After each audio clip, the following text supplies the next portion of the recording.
Assalamualaikum warahmatullahi wabarakatuh. Perkenalkan, nama saya Harmonika dari Prodi Pendidikan Teknik Informatika dan Komputer kelas E, Universitas Negeri Makassar. Di sini, saya akan menjelaskan sedikit materi tentang klasifikasi komponen elektronika analog. Komponen elektronika terbagi menjadi dua komponen. Yang pertama, komponen pasif dan komponen aktif. Komponen pasif merupakan jenis komponen elektronika yang tidak memerlukan arus listrik untuk dapat bekerja. Tidak seperti komponen aktif.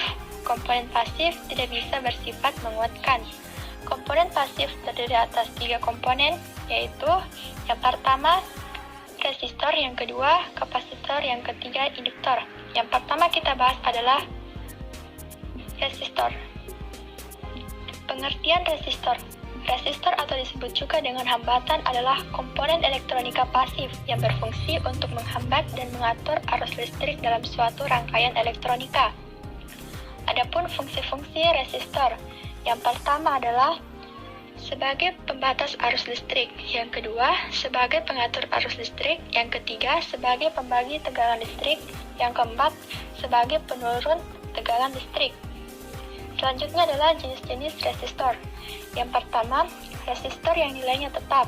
Yang kedua, resistor yang nilainya dapat diatur. Yang ketiga, resistor yang nilainya dapat berubah sesuai dengan intensitas cahaya. Yang keempat, resistor yang nilainya dapat berubah sesuai dengan perubahan suhu. Yang selanjutnya adalah kapasitor. Pengertian kapasitor. Kapasitor atau disebut juga dengan kondensator adalah komponen elektronika pasif yang dapat menyimpan muatan listrik dalam waktu sementara dengan satuan kapasitasnya adalah farad. Selanjutnya adalah fungsi-fungsi kapasitor. Yang pertama, sebagai penyimpan arus atau tegangan listrik. Yang kedua, sebagai konduktor yang dapat melewatkan arus AC atau alternating current.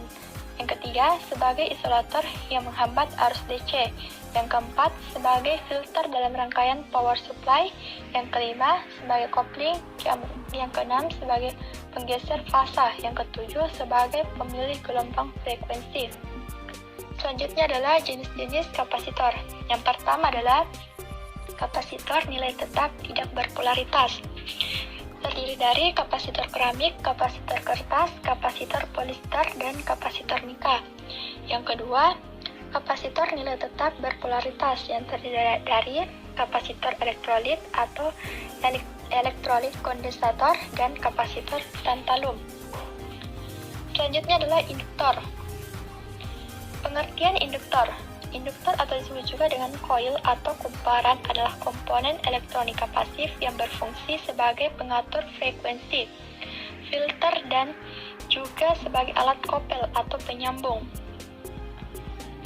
Adapun nilai induktansi sebuah induktor, yang pertama adalah jumlah lilitan, semakin banyak lilitannya semakin tinggi induktansinya.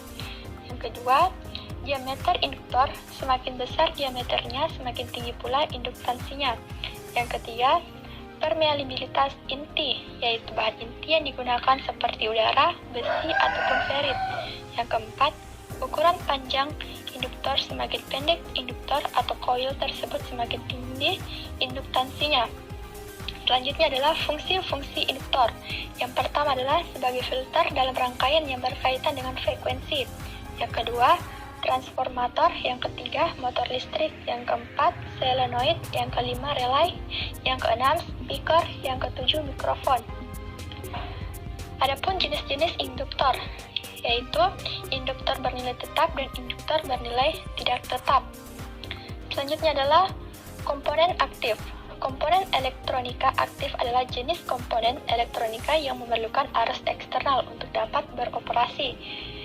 Komponen aktif terdiri dari 4.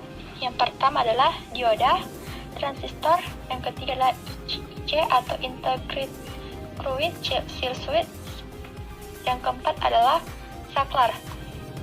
Demikianlah pembahasan materi saya tadi, kurang lebihnya mohon dimaafkan. Wabillahi taufiq wal hidayah. Wassalamualaikum warahmatullahi wabarakatuh.